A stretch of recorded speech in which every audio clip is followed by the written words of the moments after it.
Guys, Avengers டூம்ஸ்டே ட்ரெய்லர்ல நீங்க கவனிக்காத top 5 விஷயங்களை நம்ம இந்த வீடியோல பார்க்க போறோம். கைஸ், அவெஞ்சர்ஸ் டூம்ஸ்டே ட்ரெய்லரை பார்த்துட்டு இன்னும் நம்மளால ரெக்கவர் ஆக முடியல. ஆனா ஒரே ட்ரெய்லர்ல டாக்டர் தூம், அவெஞ்சர்ஸ், எக்ஸ்மேன், ஃபென்டாஸ்டிக் ஃபோர்னு இவ்வளவு பெரிய கேரக்டர் மார்வல் காட்டியிருக்காங்க கைஸ். ஆனா இந்த ட்ரெய்லரை ஃபர்ஸ்ட் டைம் பார்க்கும்போது நம்ம அட்டென்ஷன் முழுக்க கேரக்டர் மேலதான் இருக்கும். அடடா இவங்க வந்துட்டாங்களே, ஆகா அவரும் இருக்காரு இவரும் இருக்காருன்னு அப்படின்னு ஒரு ரியாக்ஷன் கொடுக்க தோணும். ஆனா கொஞ்சம் பாஸ் பண்ணி ஃப்ரேம் பை ஃப்ரேம் பார்த்தா மார்வல் நமக்கு சில இன்ட்ரெஸ்டிங்கான க்ளூஸ் விட்டுருப்பாங்க. அதனால இன்னைக்கான வீடியோல நம்ம அவெஞ்சர்ஸ் டூம்ஸ்டே ட்ரெய்லர்ல நீங்க கவனிக்காம விட்ட டாப் 5 விஷயங்களை என்னென்னு பொறுமையா பார்ப்போம். அண்ட் கைஸ், நம்பர் 1ல தான் ஹோல் ட்ரெய்லர்ல விடப்பட்ட ஒரு மிகப்பெரிய மிஸ்ட்ரியா இருக்கு. சோ ஸ்கிப் பண்ணாம வீடியோவை பாருங்க. ஃபேக்ட் நம்பர் 5ல சென்டினல்ஸ்.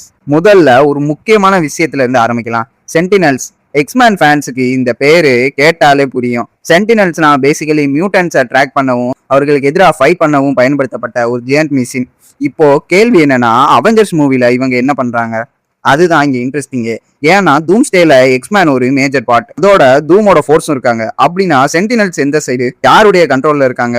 இந்த ரோபோட்ஸ் எங்கிருந்து வந்தது? இதெல்லாம் இன்னும் ஒரு பெரிய கொஸ்டினா போய்கிட்டே இருக்கும். மார்வல் இந்த விஷயத்த ட்ரெய்லரை காட்டியிருக்காங்கன்னா இது சாதாரண அவெஞ்சர் ஸ்டோரி இல்ல, எக்ஸ்மேன் சைடும் முக்கியமா இருக்கும்னு நமக்கு ஒரு ஹிண்ட் கொடுக்குற மாதிரி இருக்கு. அதனால சென்டினல்ஸை ஜஸ்ட் பேக்ரவுண்ட்ல இருக்கும் ரோபோட்ஸா பார்க்காதீங்க, இதுக்கு பின்னாடி பெரிய ஸ்டோரி இருக்க வாய்ப்பு இருக்கு. அடுத்ததா ஃபேக்ட் நம்பர் 4, எக்ஸ்மேன் திரும்பி வந்துட்டாங்க. கைஸ், இந்த பாயிண்ட் மட்டும் ஸ்கிப் பண்ணிடாதீங்க. எக்ஸ்மேன் நம்ம சைல்ட்ஹுட்ல பார்த்த லெஜெண்டரி எக்ஸ்மேன் கேரக்டர்ஸ்ல சிலர் மீண்டும் பெரிய மார்வல் ஈவெண்ட்டுக்குள்ள வராங்க. பேட்ரிக் ஸ்டீவர்ட், லான் மெக்லன், ஜேம்ஸ் மேட்சன், இப்படி பல எக்ஸ்மேன் யூனிவர்ஸை சேர்த்து பெரிய நேம்ஸ் மீண்டும் வருது. அப்பனா ரசிகர்களுக்கு ஒரு மிகப்பெரிய நோஸ்டாலஜிக்கான ஃபீலிங்கை கொடுக்கும்.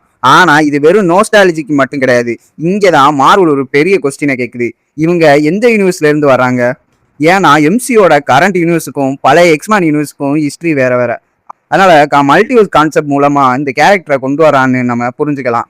இமேஜின் பண்ணி பாருங்க, ஒரு சைட்ல கேப்டன் அமெரிக்கா, இன்னொரு சைட்ல தாரு, அதுக்கு பக்கத்துல ஓல்வரின் அல்லது பழைய எக்ஸ்மேன் கேரக்டர். கைஸ், தியேட்டர் ரியாக்ஷன் எப்படி இருக்குன்னு இப்பவே இமேஜின் பண்ணும் போது நமக்கு ஒரு கூஸ் பம்ப்ஸ் மூமெண்ட் மாதிரி இருக்கு.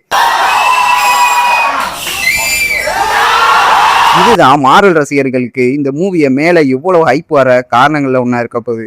அடுத்ததா fact number 3, Fantastic Four versus Doctor Doom. இப்ப ஒரு ரொம்ப இம்பார்ட்டன்டான கனெக்ஷன் வருது. ஃபென்டாஸ்டிக் ஃபோர் மற்றும் டாக்டர் தூம் மார்வல் காமிக்ஸை ஃபாலோ பண்றவங்களுக்கு இது புதுசு கிடையாது.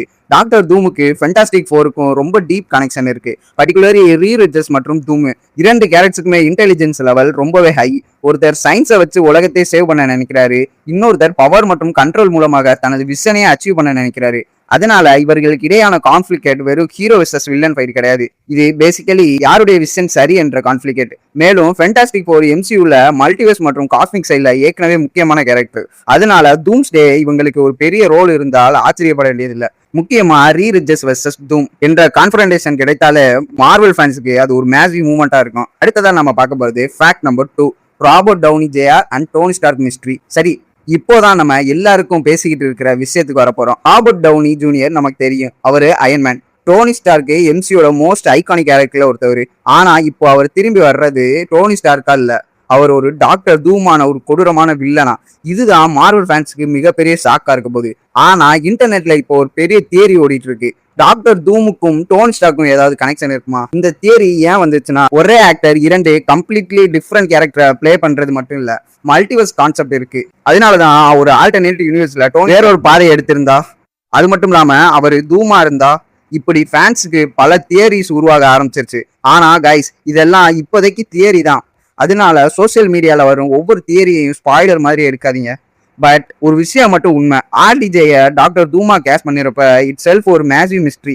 அதற்கான ஆன்சர் மூவில தான் கிடைக்கும். இப்போதான் நம்ம ஒரு கொடூரமான ஃபைனலான பாயிண்ட் வந்திருக்கோம். அதாவது ஃபேக்ட் நம்பர் 1க்கு, டாக்டர் தூமோட உண்மையான பிளான் என்ன? இதை சொல்ல போறதுக்கு முன்னாடி மறக்காம நம்ம சேனலை சப்ஸ்கிரைப் பண்ணிக்கோங்க. இப்போ என்னோட பார்வையில ட்ரெய்லர் இருக்கிற பிக்கஸ்ட் கொஸ்டினே இதுதான், டாக்டர் தூம் உண்மையிலே என்ன செய்ய போறாரு?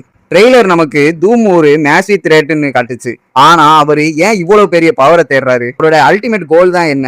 அவர் யூனிவர்ஸை டெஸ்ட்ராய் பண்ண போறாரா அல்லது அதை சேவ் பண்ண போறாரா? இதுதான் இன்ட்ரெஸ்டிங்கு. டாக்டர் தூம் காமிக்ஸ்ல ஒரு சிம்பிளான வில்லன் கிடையாது. அவருடைய கேரக்டருக்கு பவர், இன்டெலிஜென்ஸ், ஈகோ, ஆம்பிஷன் எல்லாமே இருக்கு. அவர் தன்னை வில்லனா பார்க்காம என்னாலதான் இந்த யூனிவர்ஸை சரி செய்ய முடியும்னு நினைக்கிற அளவுக்கு ஒரு காம்ப்ளெக்ஸான கேரக்டர். அதனாலதான் டூம்ஸ்டேல கூட தூமோட கோல் நாம நினைக்கிற அளவுக்கு சிம்பிளா இல்லாம இருக்கலாம். மேபி அவர் ஒரு பெரிய மல்டிவர்சல் டிசாஸ்டரை ப்ரிவென்ட் பண்ண முயற்சி பண்றாரா? ஒருவேளை ஹீரோஸையே எதிரியாக பாக்குறதுக்கு அவருக்கு ஒரு ரீசன் இருக்குமா? இல்ல அவர் தான் உண்மையான த்ரெட்டா? இந்த கொஸ்டினுக்கு இப்போ ஆன்சரே கிடையாது. ஆனா இந்த மிஸ்ட்ரி தான் டூம்ஸ்டேயை இன்னுமே இன்ட்ரெஸ்டிங் ஆக்க போகுது.